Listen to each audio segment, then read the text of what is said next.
Well, hello everybody. Hello, Lisa. Hi, Joe. How you doing? I'm good. I'm just trying to get my headphones to kick in here, so give me just a sec. Okay, I'll give you just a sec. Meanwhile, I'll remove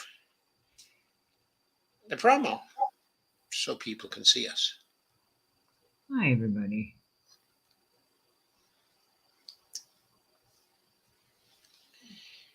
Hi, folks. We're live and we're here. And this is part two of MMT Basics. You remember we covered a whole bunch last time, but we never got to one of the most popular topics in the lexicon of MMT, the federal job guarantee. That's our main topic for tonight. Please do like, share, and subscribe. And for those of you on Facebook as well, please share on Facebook.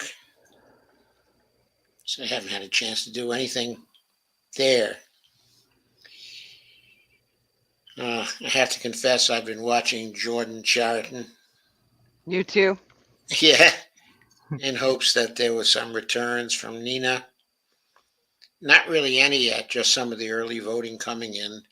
Oh, you were watching him live today. I was catching up on some things that happened before. So you haven't heard anything yet? No, I haven't heard anything yet. I was watching him in the bar just a few minutes ago, and he was reporting on some of the early returns. With 3% of the returns in, there were early returns. Chantel Brown had a lead in the early returns. That was expected. It was not as large a lead in the early returns as she had in August. So that was considered a good sign by Jordan and some of the other people there. But it's very, very sketchy returns at this point. It's too early to tell anything. Uh, Okay. Steve Wolfbrand says he was watching Jordan just now. Yeah, we won't know for a while. So, anyway, I would like to get to the job guarantee, to discussing the job guarantee. So, I prepared something to get us started on that. So, I'm going to go to that now and share for you.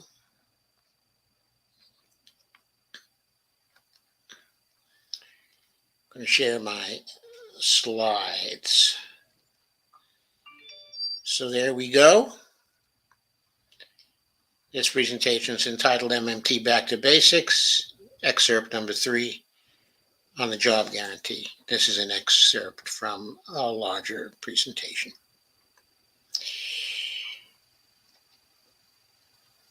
And here's the framework for MMT Basics. You'll notice last time, or I should say some time ago, we went through public purpose and goals of MMT. Then last time you went into how treasury spending happens and creates net financial assets, how net financial assets are drained out of the economy. And we also went through sectoral financial balances. And if anybody's been watching any, of let's say, Mike Norman for the last 2, 3, 4 days, he's been talking a lot about sectoral financial balances. And he's been talking about how there was a tremendous tax hit that was taken to the sectoral financial balances this month because of April tax payments. They came in really huge. And of course, that meant that an awful lot of money was leaving the non government sector and being destroyed up in the government sector. So he emphasized that a lot and said that the downturn in the economy we're beginning to experience, in part, was due to the very, very heavy tax collections that were going on. Anyway, we're now at part 5 of the basics, the federal job guarantee. Okay, so let me go to that. Let me put this full screen for you. Okay, the job guarantee in outline is a proposal for providing federally financed, locally administered jobs in local communities around the nation at a true socially inclusive living wage with good fringe benefits. Now, about that socially inclusive thing,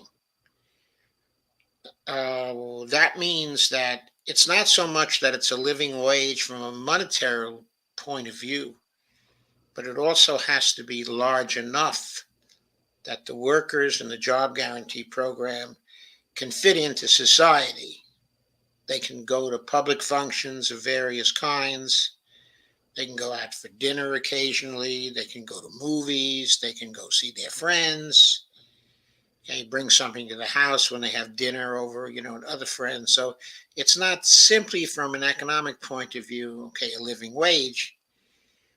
It's a living wage that enables them to participate in society. Now, clearly, $15 an hour doesn't do that. No. So if they pursue a true federal job guarantee from an MMT point of view of what a federal job guarantee is, it's going to have to be a lot larger by now than $15 an hour. Take note, Bernie Sanders. It also includes really good medical benefits. And there, I want to remark that the general conception has been that federal job guarantee people from the MMT viewpoint would be let into Medicare. That's the coverage they would have.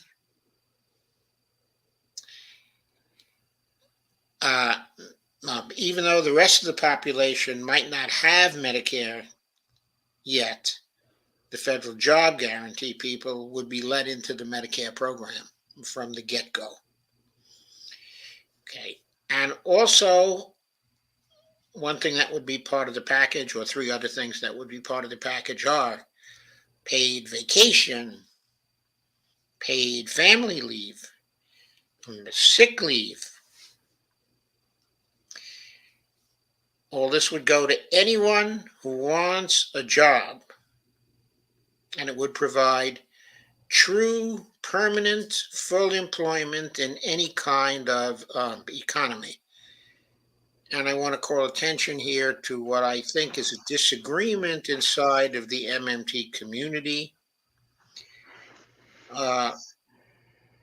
Some people, for example, Warren Mosler, have heavily emphasized that the job guarantee should be viewed as a transition job.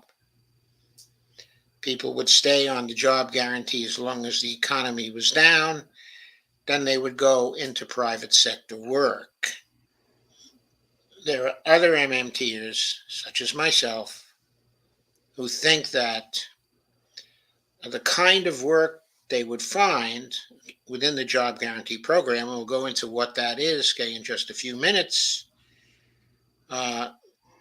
since it would provide a living wage that was socially inclusive. If they liked the particular work they were doing inside of the job guarantee program, they could stay there as long as they liked. It would be up to them.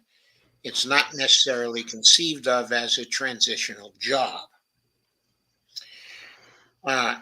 It could be seen as a job that would provide true and permanent full employment in any kind of economy, whether it was a strong economy, okay, or a weak economy.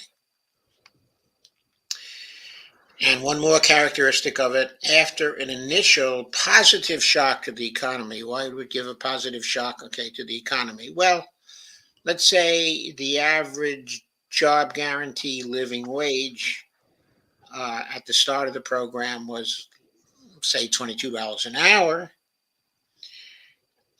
Obviously, that would provide a strong shock to the economy at this point, an inflationary shock, though not necessarily inflation. It depends upon the rest of the economy, but certainly a boost to the economy that would be substantial, considering the number of people who were now making $7.25 an hour, $10 an hour, $11 an hour, $12, even $15 an hour. If the job guarantee was to offer a wage of $22 an hour, it would be a real boost, okay, to the condition of people in the economy, and it might be seen as inflationary, and it might be inflationary for a while, but that's just a one-time thing. The economy would simply adjust to that, and once the private sector adjusted to it and the wages in the private sector adjusted to it, at that point it would provide a continuous break on inflation. And the reason why, okay, it would do so is because the kind of full employment that would be inside of the economy and the adjustment of private sector wages would create a tight employment type of situation. In that kind of situation, if things got too hot and but there was an overheating of the economy, then in that situation, the hand of labor would be very strong. And people might go to their bosses and ask for too much. In that kind of situation, it would be possible for their bosses to say, well, I'm sorry, I can't give you any more money. But this is all I have in this particular situation. And so the bosses might feel free to lay off people. If they laid them off, that would not necessarily be a tragedy, but it might involve a lowering of the wages they were making at that time if they went from some private sector job to the job guarantee. Because the job guarantee wage is not going to go up as fast as the private sector wage in that particular situation, because it's intended to provide a wage floor. And in the long run, it would eventually provide a floor, specifically a minimum wage for the economy, not a minimum wage by law, but a de facto minimum wage. In the long run, the job guarantee, in other words, is going to provide the lowest wage available in the economy, because if there's any wage that's lower than that, the people taking that wage would be strongly tempted to go into the job guarantee program. So generally speaking, that would be the lowest wage that you would find, okay, in the economy. So you have to picture this. Things might start off at $22 an hour, but after a period of adjustment and after wages rose in the private sector to get people would have to offer a higher wage than the job guarantee. And so if people lost their private sector jobs, they would be going down to a lower rate in the job guarantee program, generally speaking, and over the long run, rather than a higher wage. So that's actually one of the characteristics of the job guarantee program. That's not a bug, okay? It's a feature. In the long run, it's intended to be a brake on inflation when it's getting out of control. Okay. So I thought that was an important point to make. Here are some more benefits of the job guarantee program.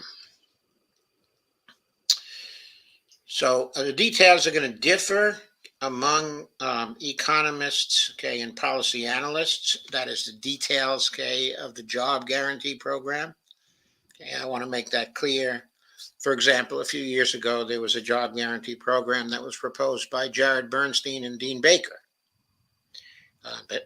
Jared Bernstein, by the way, is a member of the Council of Economic Advisors right now under Biden. So his job guarantee program was at roughly $12 an hour, while the MMTs at the time were talking $15 an hour, okay, or more. There are other people who are offering job guarantee programs, okay, as well. These differ from the MMT Job Guarantee program, which is what I'm trying to characterize here. I'm talking from an MMT point of view. So, from that point of view, the benefits of an MMT Job Guarantee program would be, it would tend to favor a larger living wage, okay, than others. I mentioned here $22 an hour on the average, because some of the MMTers are now thinking in terms of $22 an hour, and they're also thinking of cost adjustments, okay, across the United States based on the cost of living, okay, in each area. So while the average wage in the job guarantee program might be $22 an hour, in some other areas it might be $17 an hour, okay, or $18 an hour. In other areas, such as the highest cost areas of the United States, it might be $30 to $32 an hour. Okay, in other words, the requirement is that it be a living wage that is socially inclusive. That's going to vary from area to area, state to state, and city to city. And there are many of the MMTers who are saying it's got to be a true living wage in each of the areas of the United States. That means it's going to have to vary. Okay. The MMTers who propose a job guarantee program are less fearful of a possible inflationary impact of the program. And the reason for that is that in the long run, they see the job guarantee as a brake on inflation. And we're not so concerned about the short run impact. We feel that that should be a readjustment to compensate for all the years that the working class has been getting screwed inside of the neoliberal economy. So we don't really fear, okay, a period of inflationary adjustment. Okay. The MMTers view a job guarantee as an automatic stabilizer that, again, after the initial shock of its introduction, will maintain full employment and have a deflationary impact on the wages in the economy. And why that is true, I've already explained. Other potential benefits include other other than simply maintaining full employment include reducing poverty, okay, in the economy, and you can see how the increased wages would be reducing poverty, decreasing the level of inequality in the economy as well, cutting down on the family breakups that we see because of poverty and because of the instability, okay, of the economy. Also, we expect a reduction in crime rates and serious illnesses, okay, and premature deaths and suicides, okay, and homicides, because all those areas of social problems, what sociologists sometimes call social deviance, but I don't really want to call it that because that has a negative sort, okay, of connotation. These are just things that happen when you have a society that is structurally not in balance, which increasingly is the kind of society we've had here in the United States. You don't see those kinds of problems in Norway, for example. or in Sweden, or in some of the other European states that have strong social safety nets, okay, and welfare states. The job guarantee would be a tremendous advance, okay, for the United States, both as an automatic stabilizer, but in strengthening the safety net, okay, as well. Okay, so additionally, it would keep the otherwise unemployed socially integrated in society due to the way it would work. And I'll be describing that in just a few minutes. But even the idea of a socially inclusive wage suggests that the job guarantee members would be more socially integrated in society than unemployed people have been for a very long time. So that's a great improvement in things. Because lack of social integration, of course,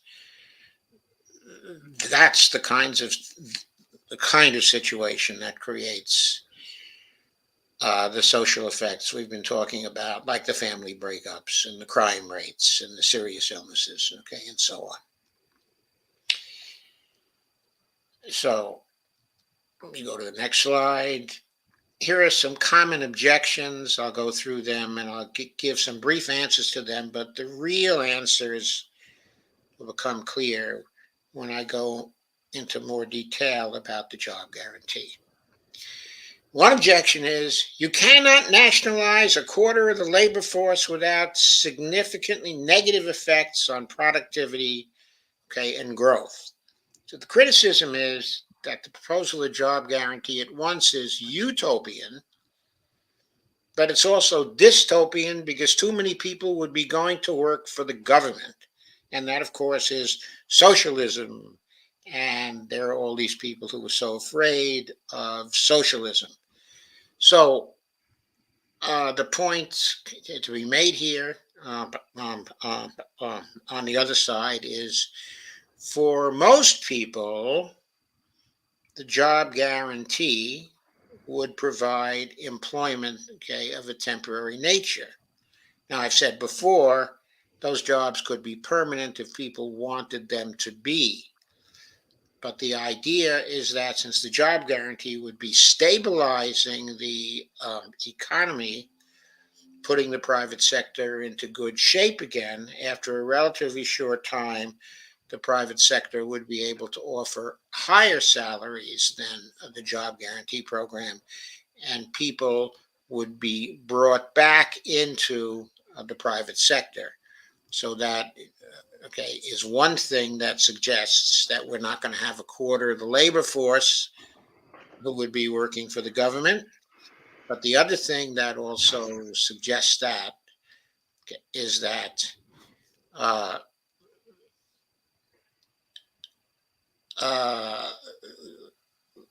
when you have a down economy like we had for a very short time during the pandemic, you can have unemployment start to mushroom up to a quarter of the labor force.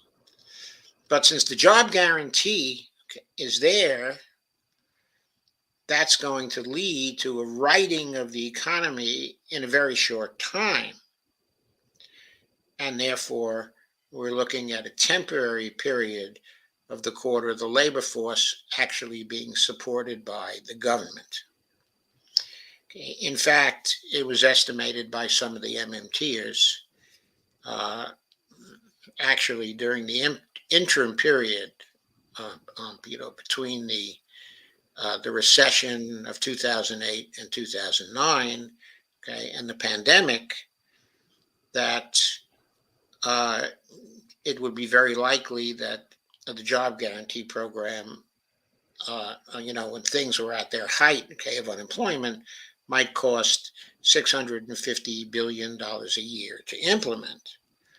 But it was expected that after a very short time, perhaps 6 months or so, the amount that would have to be spent on that program would go down to roughly 250 million, which signifies, of course, that a much lesser proportion of the labor force would be employed by the job guarantee program.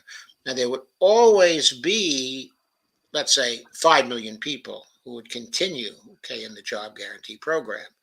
But you would not be seeing figures of 20 million to 25 million people, who would be in the program, except for a very short period, okay, of time.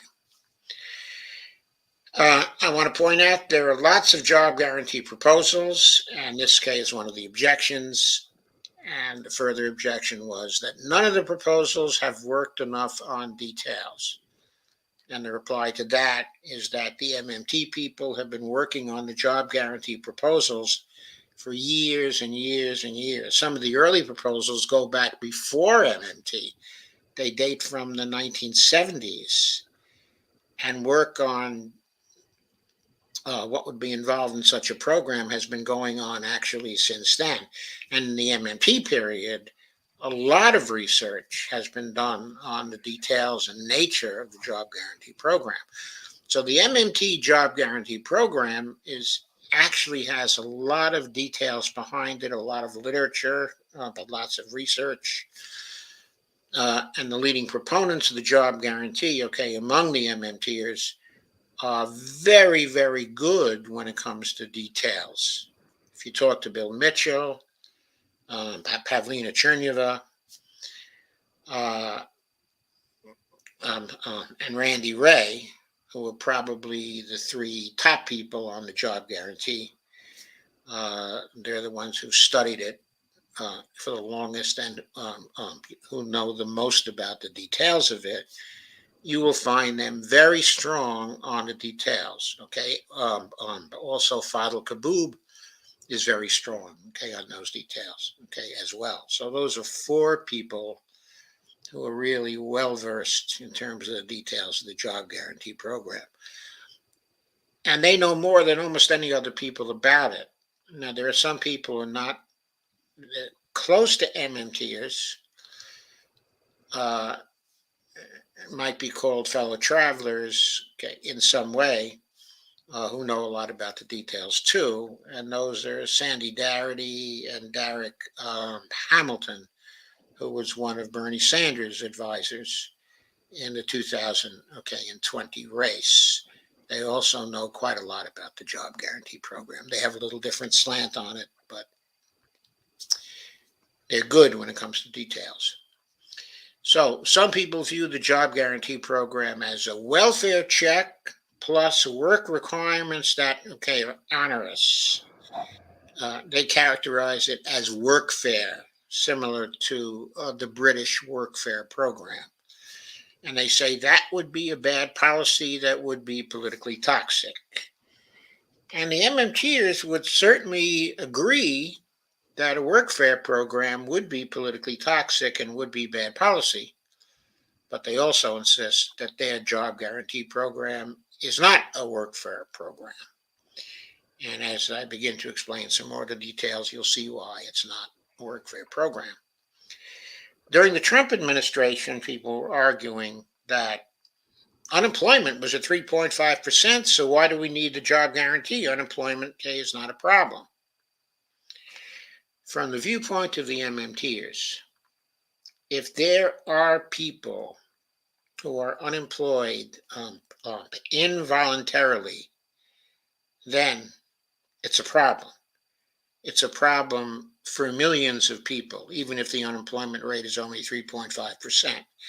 And it's not a problem that society has to live with. It's not a problem those people have to live with, because the rate of involuntarily unemployed people can be 0%. That is true, but full employment from the MMT point of view. And two of the main public purpose goals of MMTers are full employment with price stability.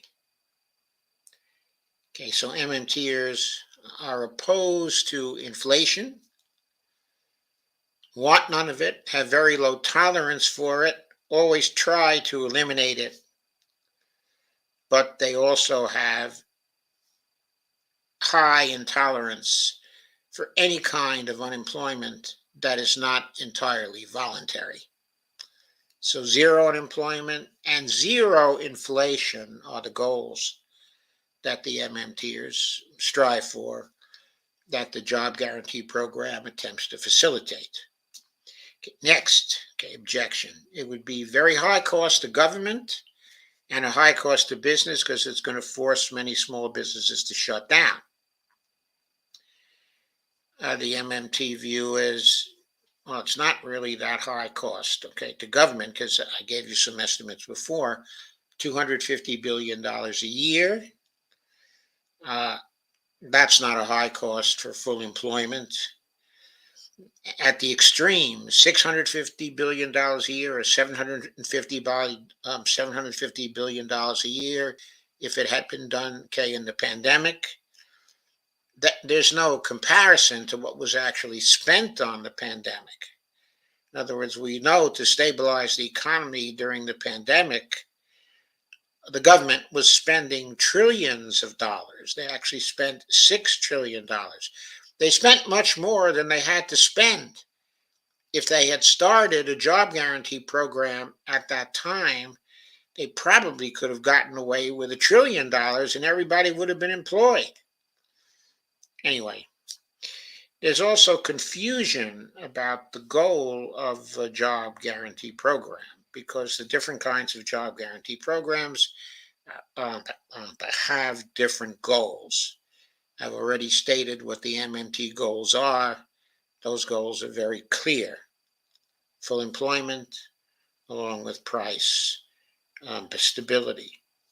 Question that's asked by those who object: would the jobs be bullshit jobs? The answer is no, they would not be bullshit jobs. Pretty soon we'll explain why they wouldn't be bullshit jobs. How would they be generated?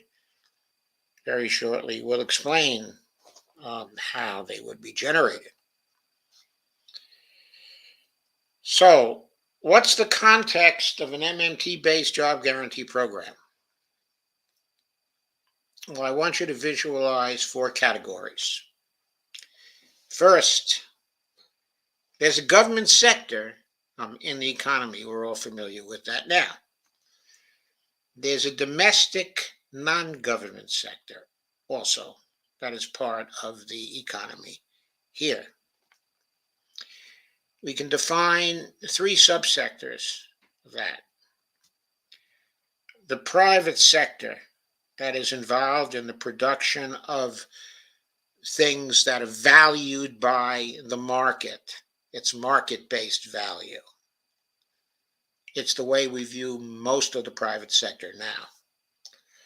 There's also a nonprofit sector, and that's inhabited, by many companies right now, and you're probably familiar with that.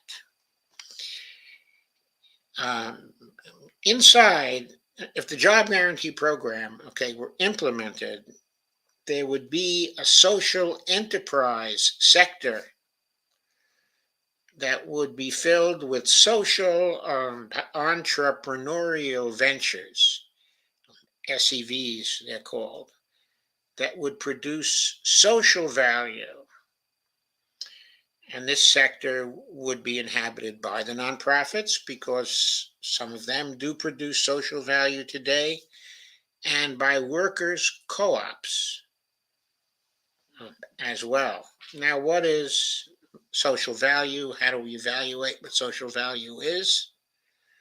Well, the answer to that question is the social value is community-based and community-defined. Certain services, certain products are valued by stakeholders in communities. And there can be ventures that are designed to produce social value from the viewpoints of what the local communities need, and want.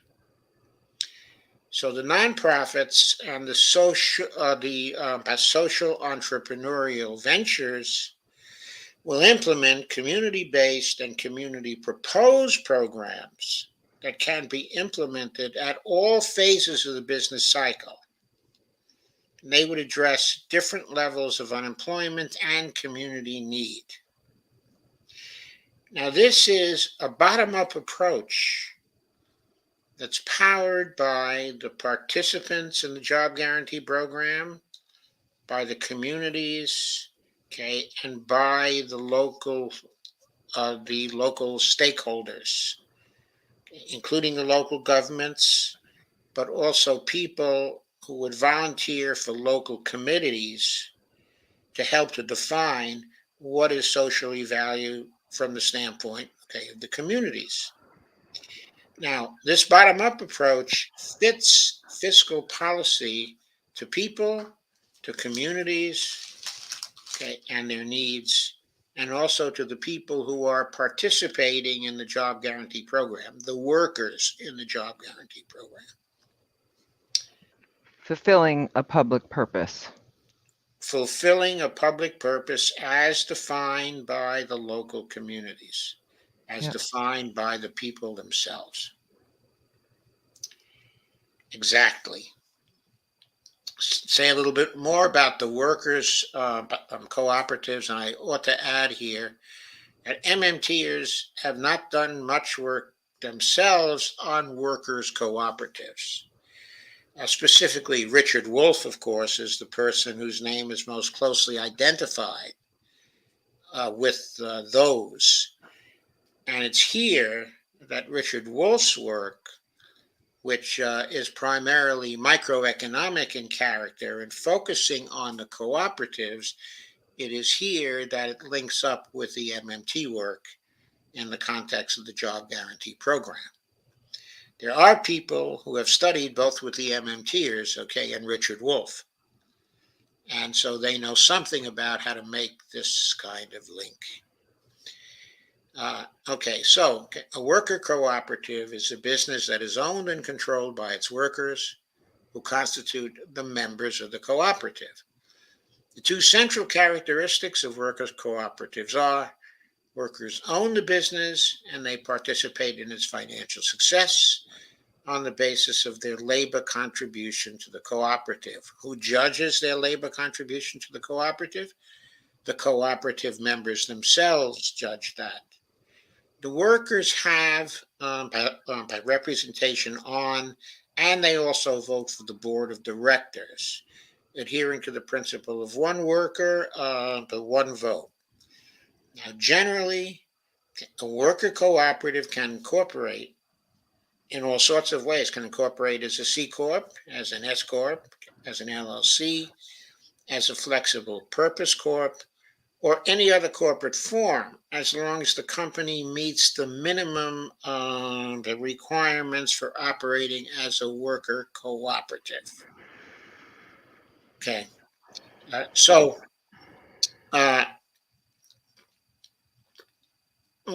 that is to say, whatever that form of organization is, it has to meet the two central characteristics of the worker cooperative, that the workers own the business and participate in its financial success on the basis of their labor contribution, and that they have representation on and vote for the board, okay, of directors.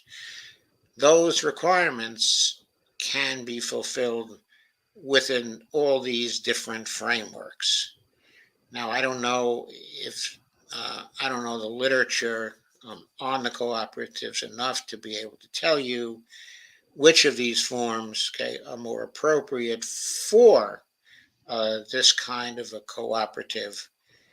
I don't know technically what the leading cooperative in the world is incorporated as. That is, the name of the cooperative is the Mondragon Cooperative, and it was originally incorporated in Spain. I can't say what the form, okay, of organization was there. Okay, so continuing with the account of how an MMT-based JG program would work. Okay, it's a voluntary program and, quote, is a tangible opportunity for those in forced idleness to actively participate in and contribute to the community. This is a quote from Pavlina Chernyev's book, actually. The same nonprofits and social entrepreneurial ventures that already fulfill local needs could participate in the Job Guarantee program. In other words, there are some SEVs that exist now. There are lots of nonprofits, that exist now. They can define the projects that they would like to fulfill. The Job Guarantee program will give them resources they lack. The program would follow a federally funded grants-based model. It would be evaluated for effectiveness and performance, against these kinds of measures: employment creation, environmental impact, public goods and services produced, community development, physical and human resource creation and renewal, and enhancement. So those would be some of the criteria, for evaluation. There may be many more criteria, for evaluation. These are just examples, that I'm giving, which I take would be but some of the main measures for effectiveness, and performance. The evaluation of the programs would be by the local stakeholders. They would do the evaluation of the programs. They would do the management, of the programs. The grants would be given to them for the expenses of the programs. The only money that would not flow through them would be the wages that would be given to the employees. Those wages would come directly from the federal government to the employees. The reason why job guarantee programs are defined, in this way is to prevent the formation of local organizations that would be receiving the funds and taking a rake off from those funds. The program was conceived, as a way of funding the workers themselves, and it was conceived that there should be no middle persons between the government, and the workers themselves. So the payouts for salaries and wages would come actually directly from the government. But the expenses to carry out the programs would go from the governments to the projects. So Okay. that. So you're applying for grants for an operational setup and operational expenses minus payroll. Yeah, minus payroll. And then you would define the people who would be working for the project, and they would be getting checks directly from the Treasury for their wages. That's how it would work. Let me get to the next one.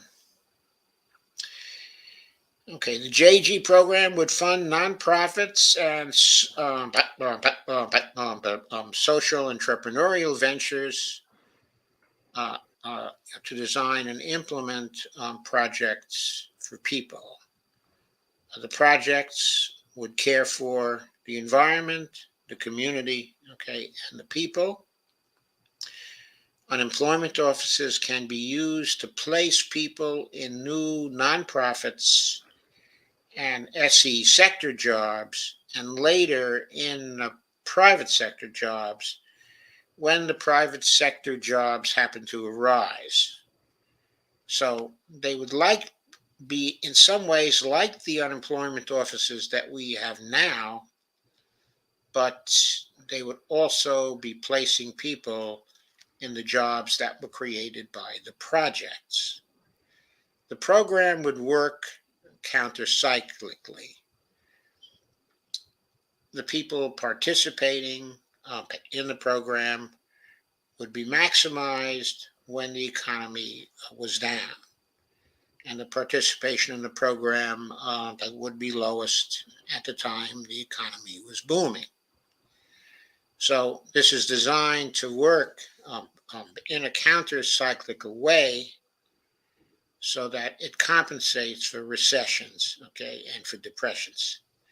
Actually, so it stops them from happening because of the way it works in a counter-cyclical way. So next, some social enterprises totally prohibit distribution of profits. Others would allow distribution of profits, but to a limited degree. The result of this kind of arrangement would be that the profit motive would not be completely absent from the social enterprises, but it would be considerably limited so that it would not be driving the social enterprises. The point I'm making here is not all the social enterprises would have to be nonprofit. If there were cooperatives involved, they would be owned by the workers and they would be allowed to make some profits.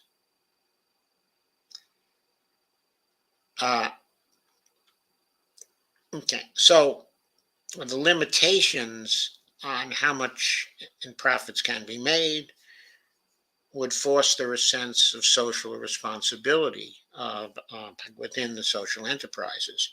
This would also be fostered by the public purpose that the local communities would make the social enterprises serve. The job guarantee provides the funds and the labor, okay, and that would allow for scaling up of these ventures and would result in systemic change. Well, what kind of systemic change? Right now, the worker cooperative sector, okay, in our economy is very, very small, far smaller than it is in various countries, okay, of Europe. But one of the things, and actually this is not an intended objective of the job guarantee program, but it's conceived that one of the benefits of the job guarantee program would be that the workers' cooperatives could be formed in the context of the projects that are proposed, okay, and that are approved. And therefore, this would lead to a growth in workers' cooperatives, okay, in the economy of the United States.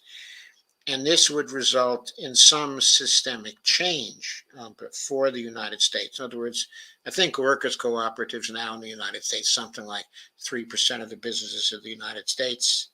It's very, very low. If that proportion were to rise to 10 to 15% of the ventures in the United States, then that would result in systemic change of attitudes and also systemic change in motivations about the views people have of what enterprises could accomplish. So we think that could be a benefit that would be very important. Okay, what kind of work would occur in the job guarantee program?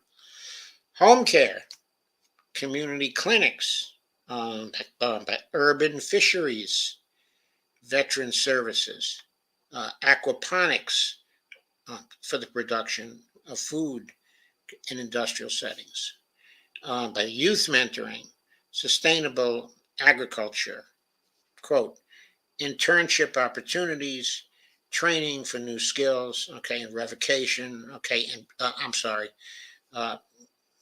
okay, it would also be directed, okay, to renovation, okay, and to beautification. What that work is, what those jobs are, again, would be defined by the local communities. Now, some people might say, well, this list is a very short list. Okay, it's a very limited list. This is supposed to serve the needs of the participants. It's not sufficiently broad. Well, I've given you a relatively short list here. Okay, if you go to Tafadil Kaboob's work, you will notice he has much longer lists. Some of the other people who've worked in this area, Bill Mitchell, for example, also have far longer lists, okay, than I've given you here. But the basic point that I want to make is that new categories of jobs not yet anticipated would be occurring all the time. How would this happen?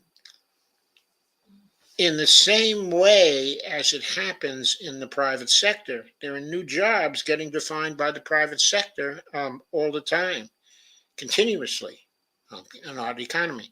Changes in technology bring changes in the categories of jobs, okay, that are defined. Nonprofit and social enterprise sectors are engines for creating new jobs that would be delivering social value. Why should there be a difference between the market sector and other sectors in relation to thinking up new jobs that have not been anticipated before? Just as we cannot anticipate jobs that are created by the private sector, so also we cannot anticipate new jobs that would be created in the nonprofit and the social enterprise sector.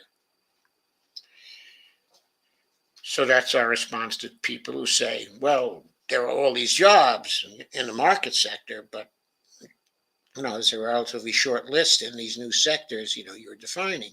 Yes, the reason for that is that these are relatively new sectors that we're defining. As they develop, there will be new jobs that will occur to people in those sectors that we are not able to anticipate at this point. Don't hold it against us. The inner life of an MMT Job Guarantee program.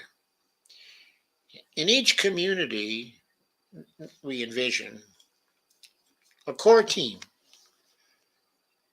of 5 members to monitor and approve social value job creation projects that would be implemented by teams. So yes, there are teams doing the projects, and there's a core team of 5 members in each community that would be monitoring what goes on and the effects, okay, employing the measurements, and it would be approving new projects and social value job creation. So projects might be created using a community of practice type of design, supplemented with a number of IT tools, one or more portal tools, social network analysis tools, survey tools, collaboration tools, and document and content management tools. These tools are very well known in the information technology field at this point. Community of practice designs are very well known actually in the knowledge management field at this point. There's all kinds of experience to do this.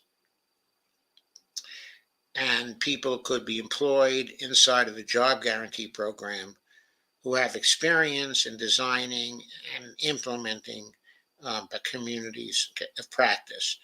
There would also be training to integrate people into communities and teams, and newsletters and white papers that would be used to publicize activities and to facilitate the integration, the social integration of the people into the programs. This would all go on in the context of the unemployment offices, which would now be the employment offices. They would be the center not only for finding jobs, but for thinking up jobs, to be joining with other people, in order to create jobs. So we're looking at centers that would put people together to create new things that had not been existing before for public purposes in order to produce social value. So each project would be designed with the assistance of the Job Guarantee participants to produce outcomes of social value, working with the job creation core team. Projects approved by the core team, I should say, would be approved by the core team only with a plan and a specific case study specifying the impact expected from the intervention by the project. Balanced scorecard measures would be used to evaluate whether the expected impact actually occurred. There are plenty of people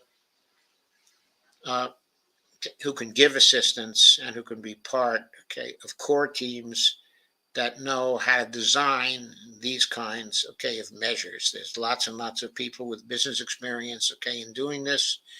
There can also be consultants, that can be brought aboard the projects who are experts in doing this kind of work and conceptualizing this kind of work, and they can work on the projects. Each project would have a knowledge broker for moderating collaboration threads. In other words, in doing the planning for the new projects, constituting the teams for the new projects, and beginning to implement the new projects, there are going to be collaboration threads inside of the information technology tools that would be supporting the projects. And so there would have to be a knowledge broker for moderating the collaboration threads, for coordinating with the community core team, and with the project teams. Because if you can visualize this, there would be a community core team that would be doing evaluations and helping to create the projects and approving things. But then there would be project teams that would be filled with the job guarantee people. They would be communicating with each other, each internal to each team, and across each team, people would be sharing knowledge. And they would be sharing knowledge also through the knowledge broker function. In other words, that would be a role that would be continuously played up inside of the community, and the project teams would be sharing knowledge, in this way. This is a particular type of model that has been actually proven out in the private sector as a very successful model for knowledge management. And specifically, it was proven out at, and one is going to laugh at this, at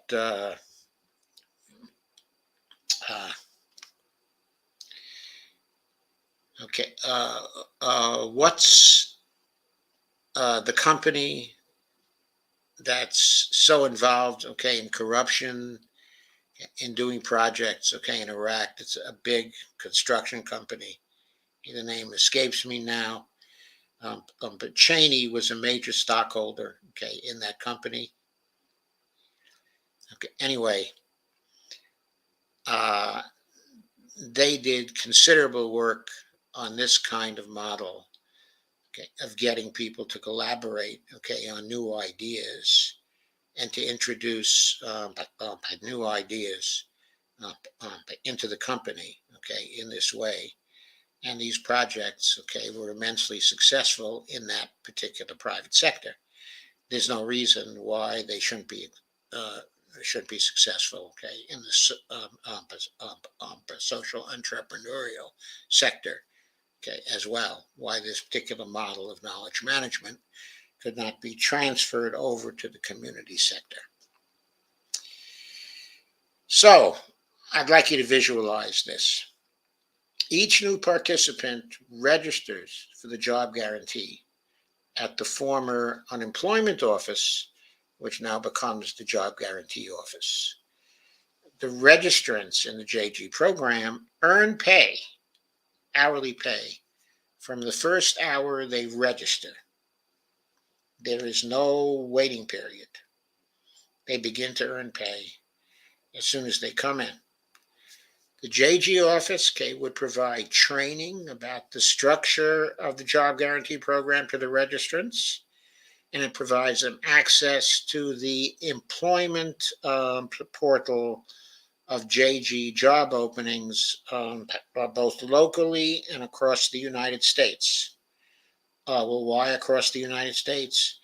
Because if a JG registrant sees a job they can fulfill some other area in the United States, then they can take that job and they can move knowing that a job is waiting for them in that other sector, in the other area, of the United States.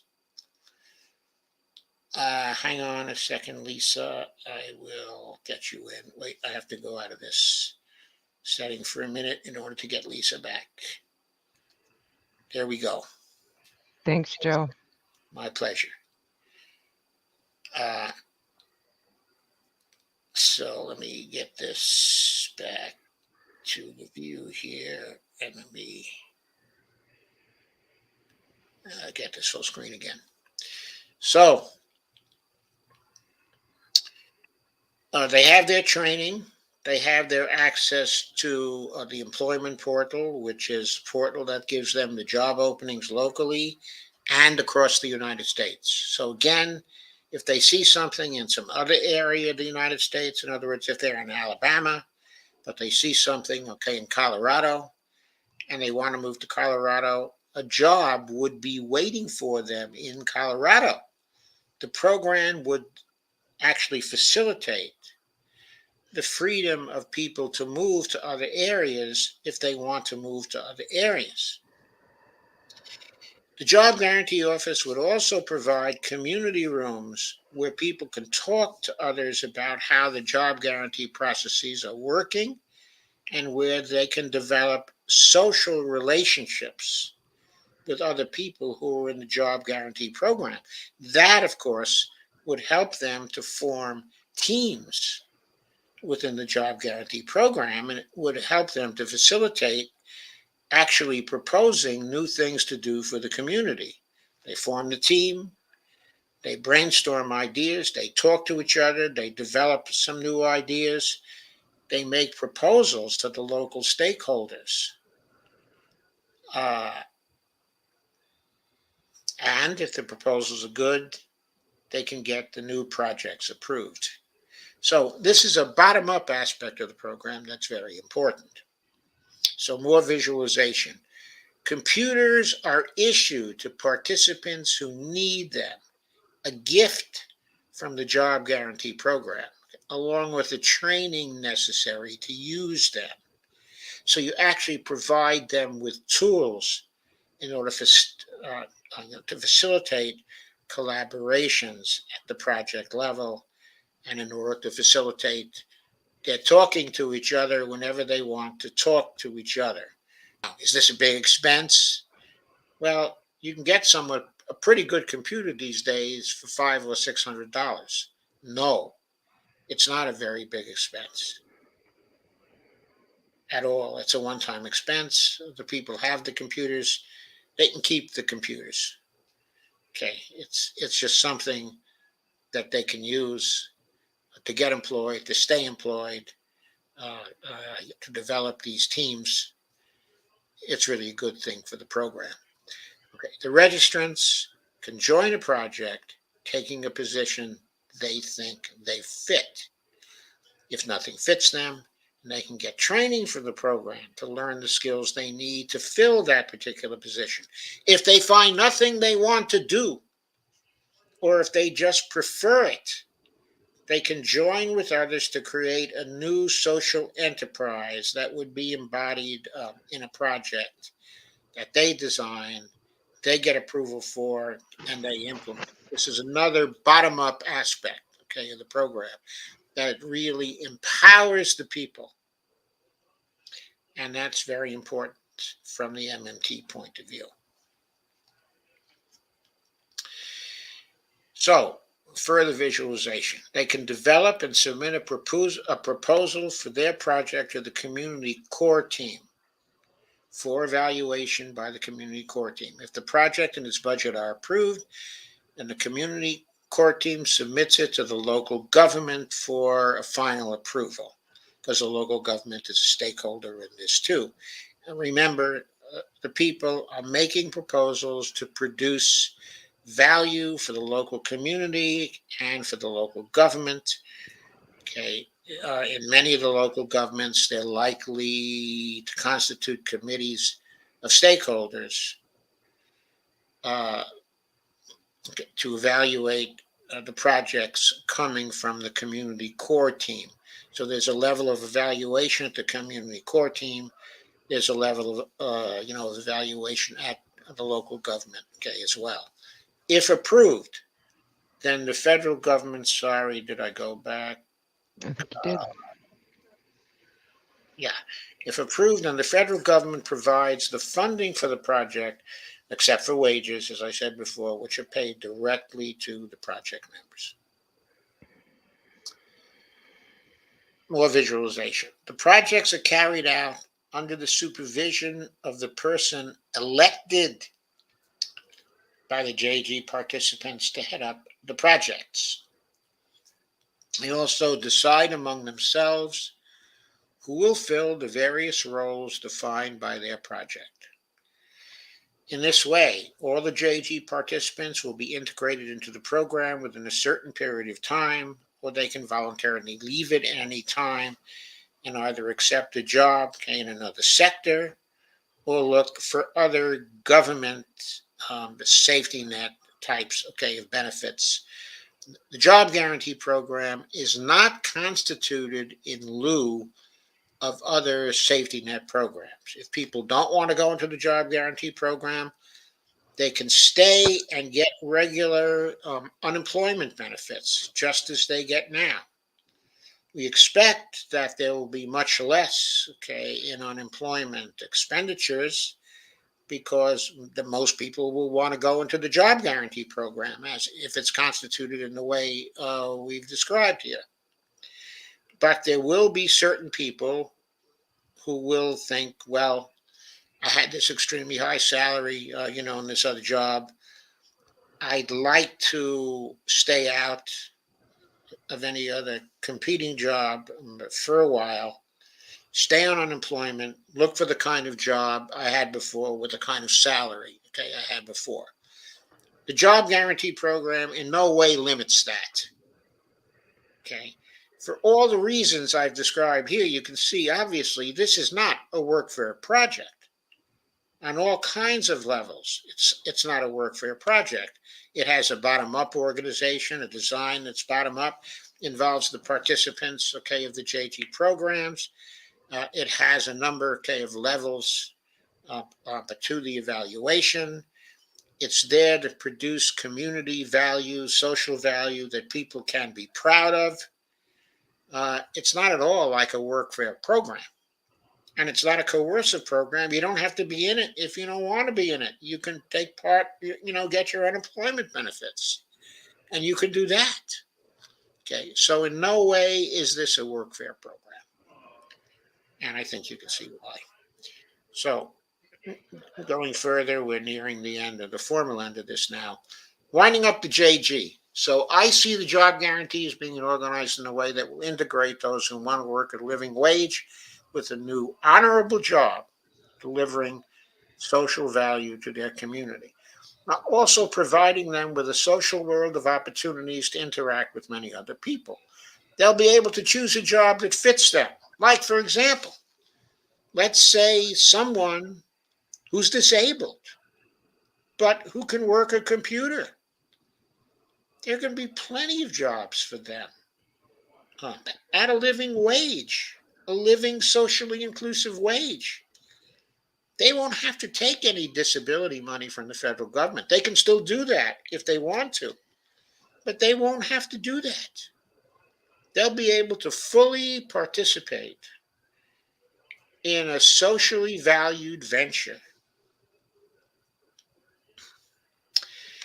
Uh, the location characteristics of a job guarantee participant don't matter. The job guarantee will operate countrywide. If somebody lives in a poor community in the rural part, okay, of Mississippi, they want to stay there, there'll be a job guarantee program there. If they don't want to stay there, they can find a job guarantee opening in some other part of the country. They can move to that. So they'll be able to choose a job that fits them, to get training for one, or to, in collaboration with others, create a job they like where they can learn new skills and accomplish things they can be proud of.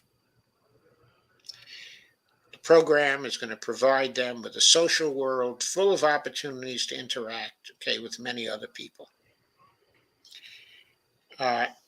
This can be a really, really great thing if it's implemented according to the MMT specifications. There's going to be a lot of fighting and struggle over that. There are going to be people who want to undermine the program. It's going to be the usual messy political situation. But there's been a lot of detail put into the idea of how this program would be designed. And if the design is fulfilled after the political struggles are over, you can see that this is going to be a wonderful program. People working in it can get socialized into working with information technologies tools that will better fit them to work in teams and to qualify for private sector work if they want to leave the social value world and return to the market value world. While in the social value sector, they can and will produce outcomes that contribute to their community while keeping things together for themselves and their families.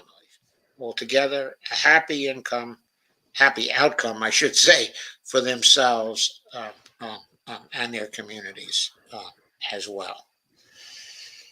So that's it. That's the formal presentation. We can entertain all kinds of questions, all kinds of comments, all kinds of difficulties, whatever you feel like. How does that get started? Huh? How does that get started in the U.S.? It gets started by passing the job guarantee bill. Is there a bill, such a bill? Well, the outlines of such a bill are very well written now. There was a job guarantee program that was put forward by Presley, but she put forward her program was one that was designed by Derek Hamilton, I believe. So it's somewhat similar to an MMT program, but it's not exactly the same. Okay, so I think we would want to make it a little more similar to the MMT program. But Derek's program was a pretty good program as well. I don't think it was quite as utopian, perhaps, as the program that I just spoke of, but I think it would be a pretty good program as well. So there are bills. I think that the specifications that were put forward actually by Pavlina are detailed enough that they can form the core of a bill as well. If somebody in Congress, would like to have a bill, all they would have to do is to bring her in as a consultant, and with their own legal help, they would be able to write such a bill. So, do you have any comments, Lisa?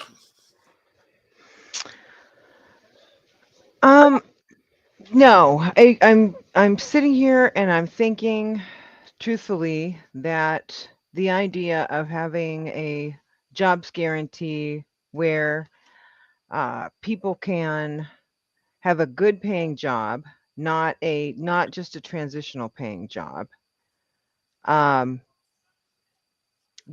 ultimately will stabilize a minimum wage. I don't really see how that could possibly be a bad thing.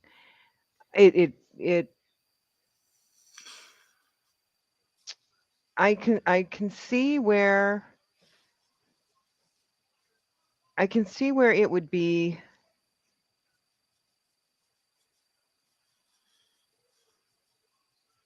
an implementation issue.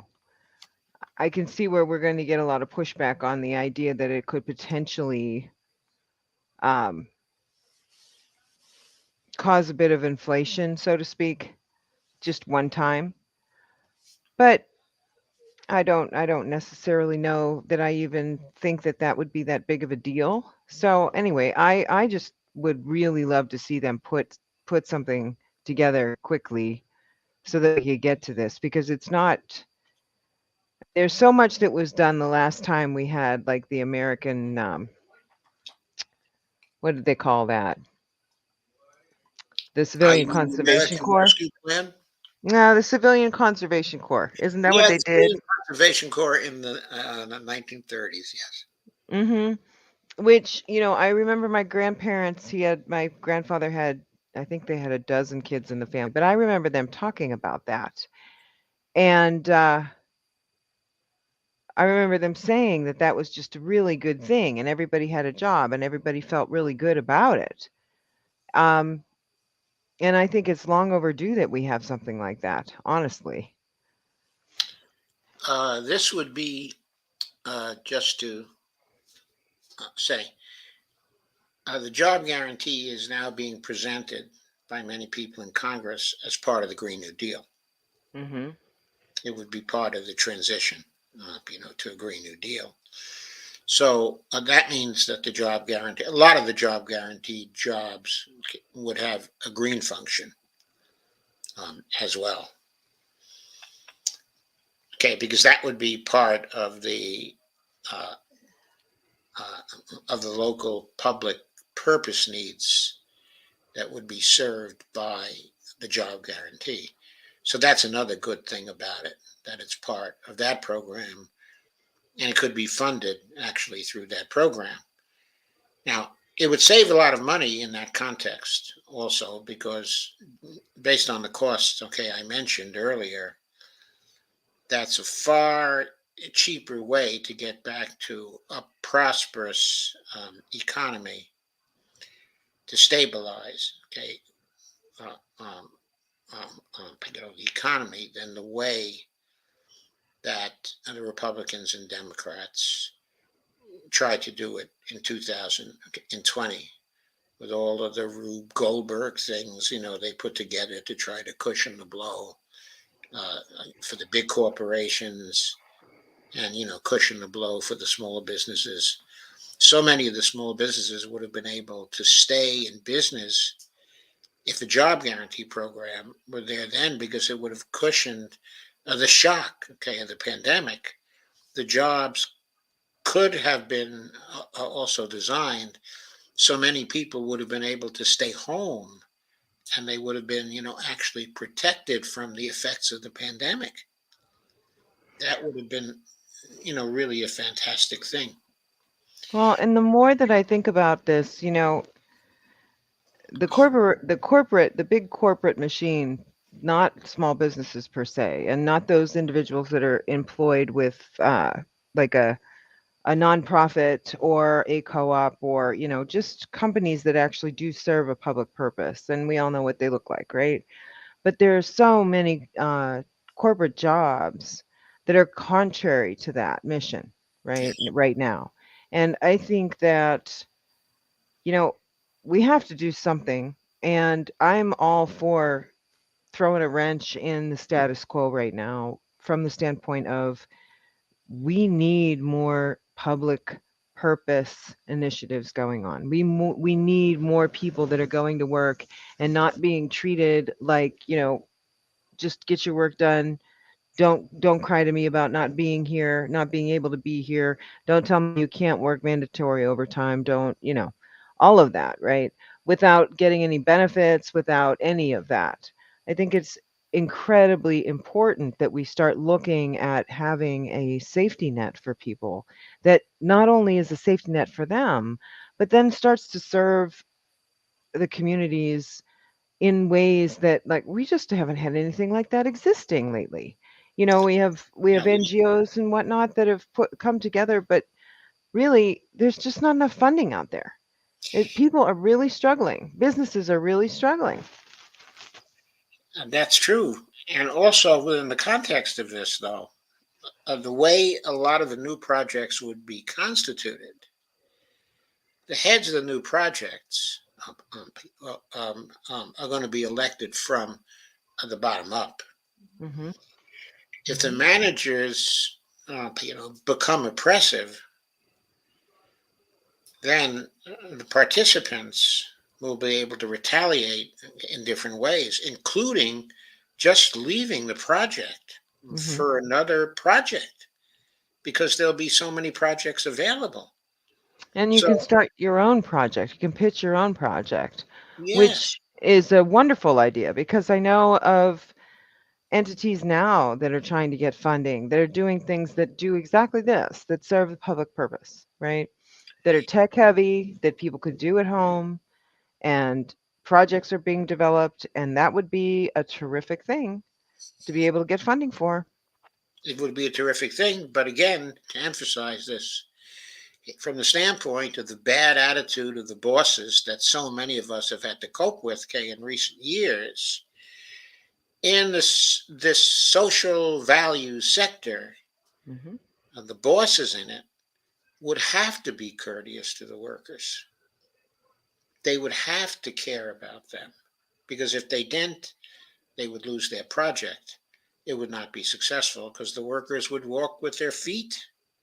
So this introduces an entirely new culture into the situation, Hmm. a culture much more similar to the culture that existed at work in the late 1960s and early 1970s, when people were worried about corporate social responsibility. And, there were human relationships at the work sites. This is one of the aspects, I love most about this. That uh, I've taken a lot of time to visualize, to try to understand what the inner life of the job guarantee would be like. I posed that question for myself fairly soon after I learned about the job guarantee in 2010. And I kept kind of thinking about that. And a lot of what I talked about tonight came from those thoughts as to how the organizations would be likely to work, how the projects, okay, would be likely to work, how it would look from the standpoint of the worker in those contexts. Anyway, uh, Would there be any big projects? Like I, like I, how big of a project could you I guess with all of this, I don't think that we are looking at jobs that would be higher paying, right? okay, in this case, we'd be looking at the JG jobs, okay, the living wage. Okay, now there might be two levels of pay in job guarantee program. Some people have suggested uh, there might be a managerial level of pay that would be a bit higher than the basic wage. Not a lot higher, though, as it wouldn't be like the kinds of differences that we see in the private sector right now. Uh, and also, the basic design is that the wage would be the same for everybody participating, and that wage would be a socially inclusive living wage. Did you see the comment by Anna? I'm Look looking at that right now. I was going to text her, but I didn't want to be rude. at Hey, yeah, there's Scott. There's Danny. That's They- Anna's poster that was left in the car after we were up in Amherst. yeah. Okay, so Anna's here, of course, Yes. Hello, as Anna. you've now heard. And there are some comments, okay, that we can go over. Okay, Ryan says Tim Ryan won the Senate Dem primary here in Ohio. Shake my head. Another corporate Dem. Well, of course, he was expected to. He had all kinds of money. He's been around the state for so long. Uh, he's a very corporate Dem, but has contacts with labor unions as well, though not with the progressive labor unions, I might add. Dolores says, okay, I was so hoping that Morgan Harper would win. I was hoping for that too, but okay, says, me too, Dolores, I voted for her. Okay, says, doesn't sound too good for Nina yet either. Okay, says, makes me wonder why I even bothered to vote here. Dolores says, Kay, you know you tried. And Sandy Dick has a sad face. Hannah says, much love to you all. People say much love to you as well. Steve Wolfbrand says, the Civilian Conservation Court built a lot of good stuff. Yeah, the CCC and the WPA built a lot of good stuff, which still exists. I'm not sure whether the GW Parkway here in DC was built by the WPA or the CCC, but it was one of them. Mm. That, of course, very lovely parkway continues to serve the Washington area today.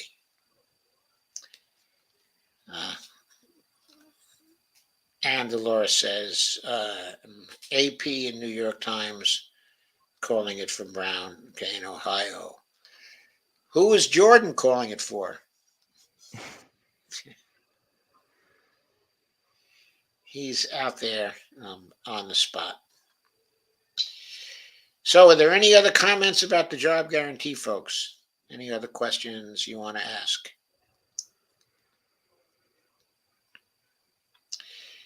Any doubts, okay, that you may have? Just trying to get this all on the roll. Hey, Jonathan Wilson. I don't know if Jonathan's still here, but he was here. Yeah, I did see that. Yeah. That was very nice. Yeah. I don't know. How are we gonna get this stuff started? We've got to get these incumbents out of here. We're never gonna get anything accomplished. Yeah, we have to get the incumbents and the big money out of here. Absolutely. I was hoping Nina had it this time because she was supposed to have had the ground game on this occasion. Yeah, I don't know. The turnout was very low. Was it? Yeah. It was raining there. Okay, I don't know whether it was lower than the August turnout, okay, or not. And I don't know anything about the processing, okay, of the ballots on this occasion. I'm always careful about that. I don't know to what extent Chantel Brown had control of the local machine for processing the ballots. That's always something to keep an eye on. Well, I was looking at it earlier, and there was like 37% of the vote in, and they only had 24,000 votes cast. That's very low amount for 37% of the voting, right? I know it felt like it, especially in that district that covers a lot of populated areas. Yeah, right. And it's an urban district, it's densely populated. There should be a lot of people in that district. How many votes did Chantel have when there were 37% of the vote in? Twice as many as Nina. Nina had 37 and Chantel had, 60 some. But I don't know. It was only 27% of the vote, and it depends on how the precincts were coming in. I'd have to look it up and try and get back to that New York Times ticker. Hold on.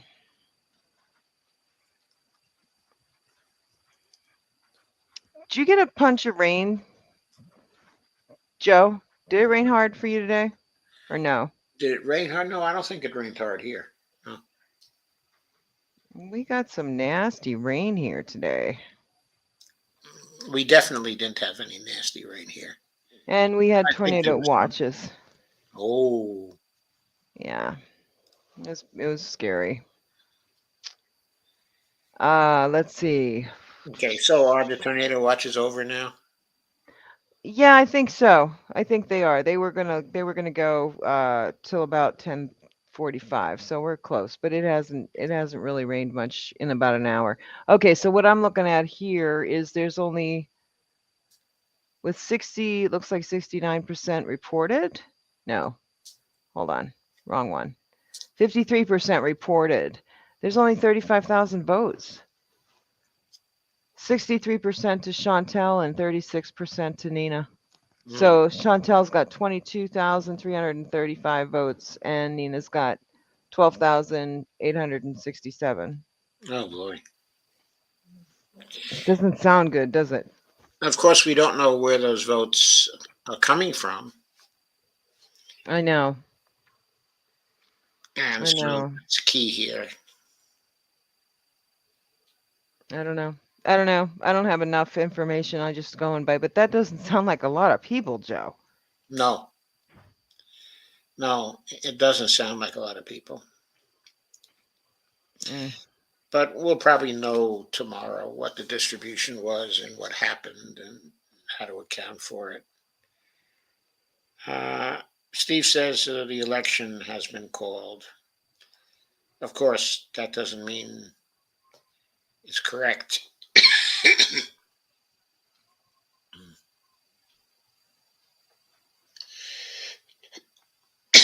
Voting is a fun distraction, but it's not going to stop the oligarchy.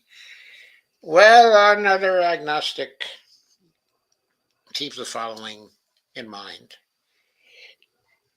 You can have all the movements that you want. They can be as successful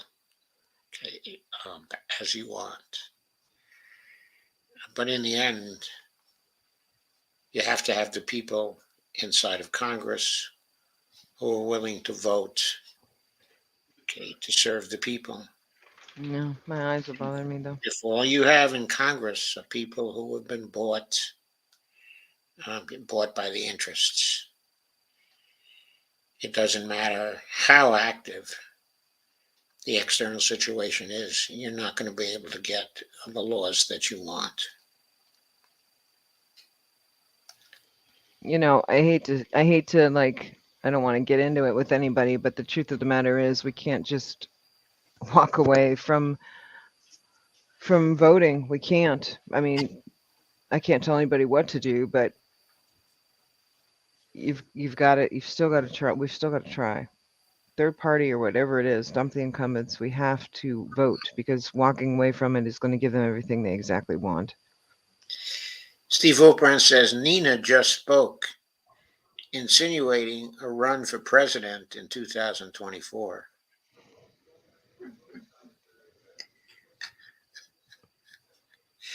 Well, in 2024, I am certainly going to be for dumping the incumbent. Sure, indeed. And I certainly want an alternative other than Donald Trump.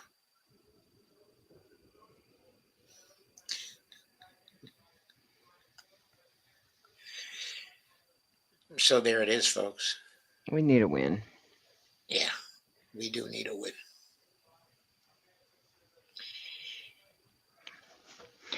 I don't know. I don't see any effort on the part of anybody up on the Hill to take initiative to undo what's so wrong right now. It's a lot. I mean, you can go on TV or you can hold a committee hearing and you can say all kinds of things, but there's just no bold action being taken anywhere. We have to get rid of the current leadership.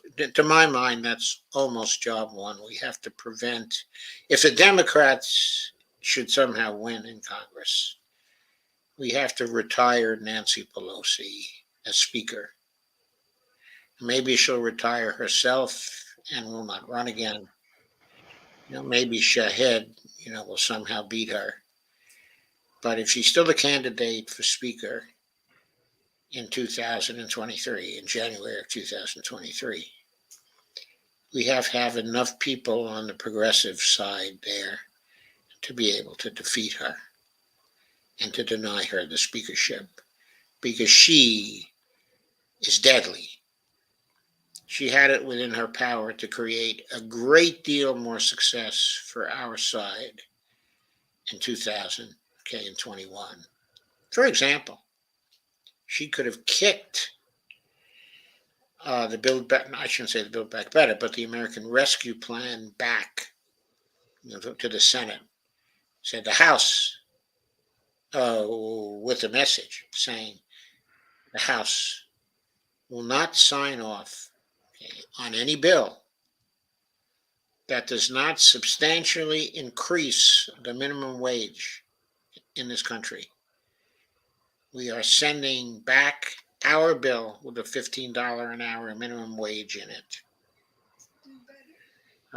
If you don't want to vote for it, up there, I'm calling for a conference committee.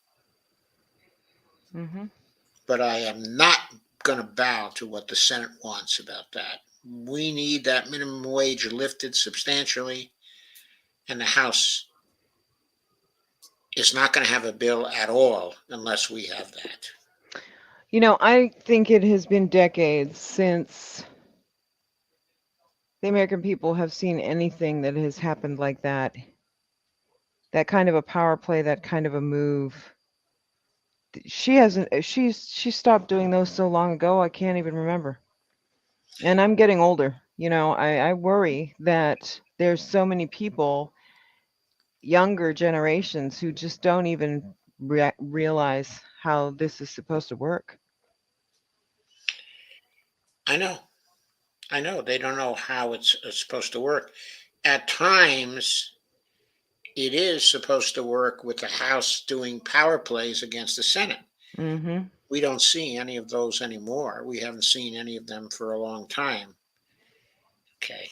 And that is not the way it should be. Now, the Senate is always using the filibuster to do power plays against the House, but the House, never retaliates. And it could. It could. And it should. And And that's the leadership. That's the problem of the leadership. I that's mean, I the, don't think anybody's under any illusions that's watching this right now, for sure. But I worry about the general populace. I really do. I really do. I see more and more people are just getting so frustrated they just want to walk away. And I can't blame them. I can't. I listen to people talk about it. I hear what they have to say.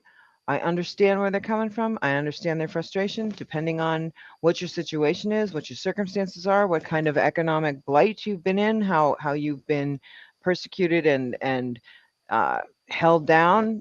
We all have different experiences, and I hear a lot of people's, and I sympathize, empathize with what people tell me. I get it. I get where people are at. But we can't walk away, not now, because there's too much right-wing extremism. There's too much going on, and if we walk away, they're going to win. but even more to the point, okay, we have just a few years to act in order to meet the climate crisis. We now know we have 2 to 3 years, okay, to act. if we don't get results in 2 to 3 years that make the government start to do things substantial in this particular direction, our children and our grandchildren are going to die as a result of the climate emergency. And I'm not willing to accept that without a fight. Yep, I understand. I mean, I think we all feel it. I don't know. It's been pretty heavy here. It's been pretty heavy in this household, honestly, of late. Just even talking about any of this, you just keep running into walls. Something has to give. We've got to do something. We have to do some sort of a major power play. Be it we get people elected.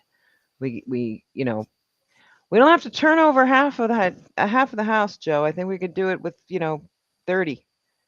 If we could just get 30 new people elected in there, that and we still have to maintain some semblance of, I mean, sure, it would be easier if we did maintain the house, but I don't know if that's going to happen. It doesn't matter what I think. The important piece of this puzzle is that we have got to turn over some of these incumbents so that we have a fighting chance at being able to pull some power plays and shake things up and change leadership and, put Yeah, a we have to turn over. different caucus together. Yes, yes, we need a different caucus. Now, there are some people from the old caucus that are likely to work with us because they haven't been completely corrupted over a period of time. But we have to have a strong core of people who are really aggressive and who are willing to fight, who feel the same way that we do on the outside about what we need the external movements, okay, as well. This is not an either or thing. We need to have the voting that knocks out these incumbents, but we also need to have the movements going on outside.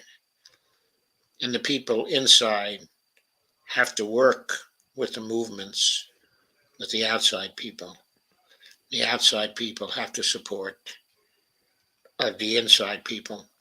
One thing that was really, really objectionable about this Nina Turner race was, where was the squad? Well, I think we all know where they are. They follow orders. I mean, They- anybody who actually thinks that they can go out on their own rogue after what we've seen this last year, I don't know how much more proof you need. I mean, they're obviously hard pressed to do anything outside of party lines. And the only reason they started saying anything outside of the last year's rhetoric is because they're running to get reelected and they're allowed to because they're campaigning. But all of these people came into Ohio to Last year. No, this election came to Ohio to boost Chantel Brown, The squad did? not the squad. Yeah, okay. Boost Yeah. Chantel Brown. That side had its people come in and work for Chantel Brown. And the squad was nowhere to be found. All of them should have been in here working for Nina. Nina supported all of their efforts continuously. She supported Cori Bush, Jamal Bowman. She supported the original 4 members of the squad. She was in support, okay, of Newman, okay, and Mondaire Jones. They all had her support. And when she needed their support, they were nowhere to be found until AOC's last minute endorsement last night. I mean, that's just awful. That's just awful.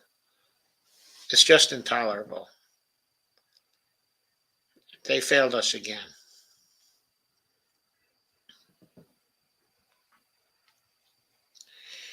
Well, we have a new crop, okay, that are coming in this year. And they promise to be a lot more aggressive than the squad. And we'll just have to see if the system can tame them.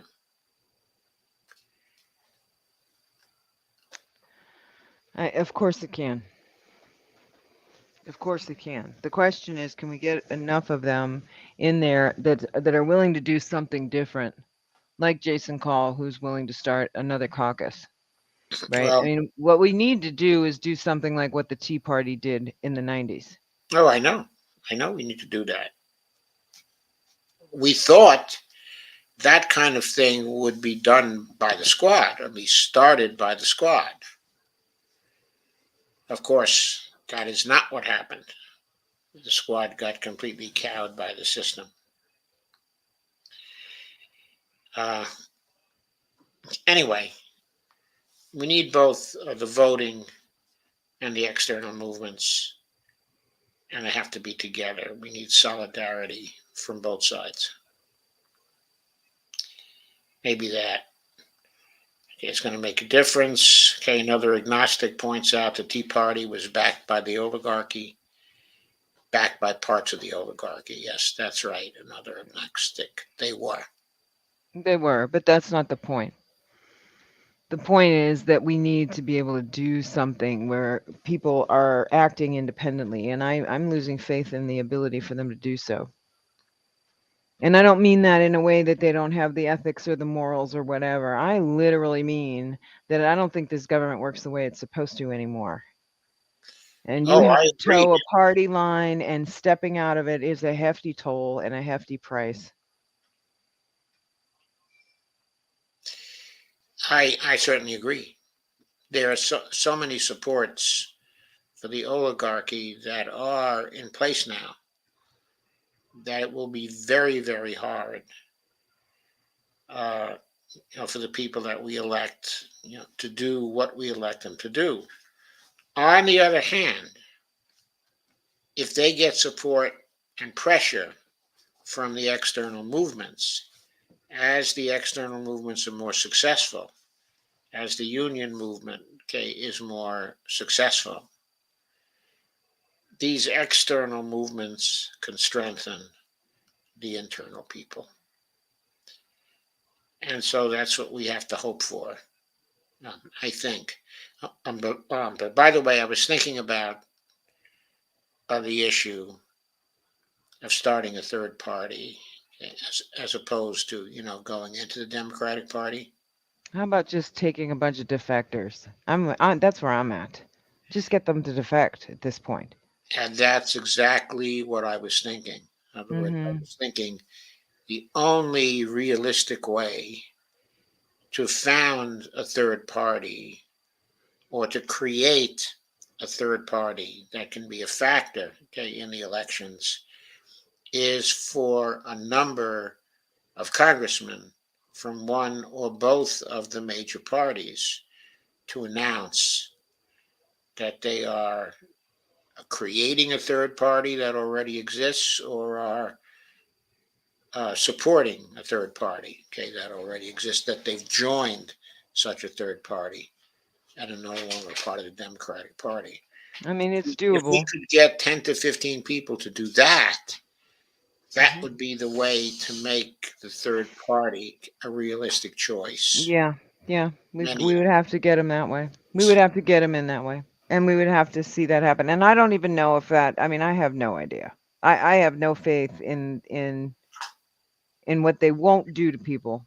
Okay, I really think that I'm just very cynical in this regard.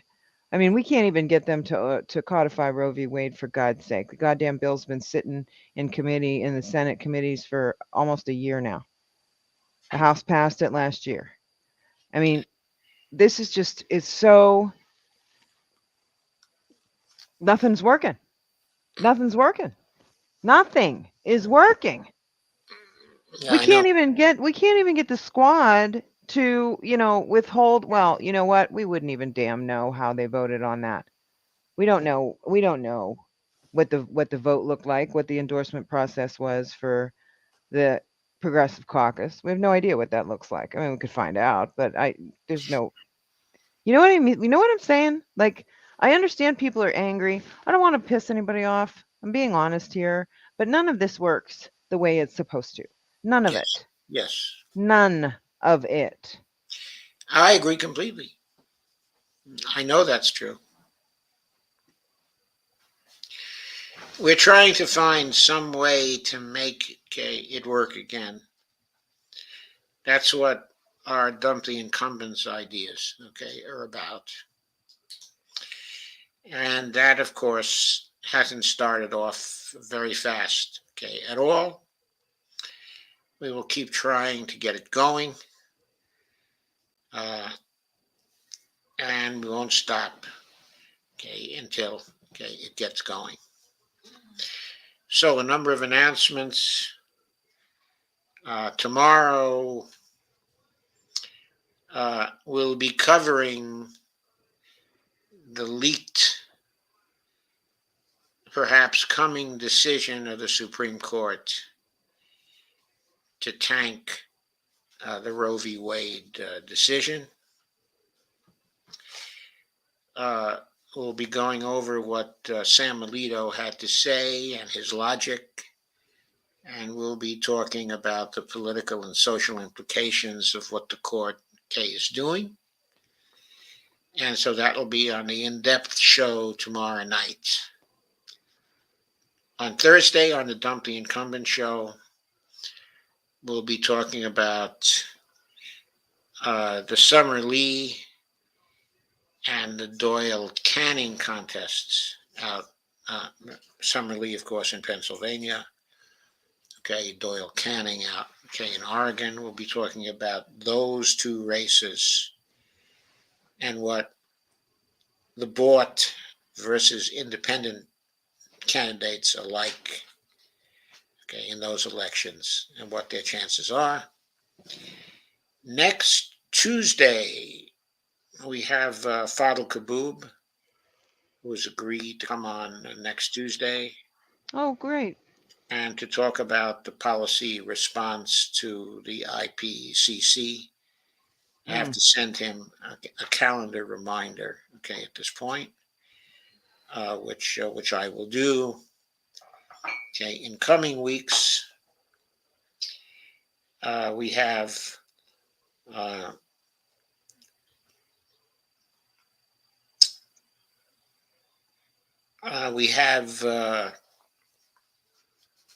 actually Caleb coming back again. He was on with us a couple of weeks ago. It was an outstanding session. Caleb was terrific. And he's agreed to come back again next Wednesday. Oh, super. After Fadl, next Thursday, we'll be taking up the two more races. That's the 12th, of May. The races we're talking about are due to run on May 17th. On the 18th, we're expecting to have Pat the Burner. Oh, nice. And Lila. Oh, yay. Oh, my gosh. When is that? The 18th? The 18th. Oh, great. I love Pat and Lila. By the way, I've been hanging out with Pat for God, this has got to be 6 years, almost 7 years now. When I first transitioned out onto Twitter, I ended up in a DM room, didn't even know what that was, with Pat and a couple other folks I still hang out with today. Before Pat was doing his satire or anything, and then Lila came along more recently, but they like two peas in a pod, and I adore her. So I can't wait to have them on. I'm really excited about that. So they're on the 18th, so we have a lot of great things that are coming up. And we will see you tomorrow. And we're going to have some very sharp commentary on what was decided, okay, and what it means. So we'll see you then. Yeah, I want to go catch up on this Nina Turner 2024 thing. Yeah, me too. So good night, everybody. And we'll see you Have a tomorrow. good night, everyone. And there's something on Kerberos. The tweets for the week are starting, okay, at 11 o'clock. So in just a few minutes, there's another program following, okay, our own. So thank you, everybody, for coming. We'll see you all soon. Good night. Indeed. By the way, hi, Brandy. And good Yeah, night. hi, Brandy. And hi, Lana. And good night, Lana. Good night, everybody. Yeah, here we Night, go. everybody. I owe you a phone call, Lana. I know that. Good night, Joe. And good night, Lisa. See you tomorrow. Pleasure. It was a pleasure to see you tonight. You too. I'll see you tomorrow.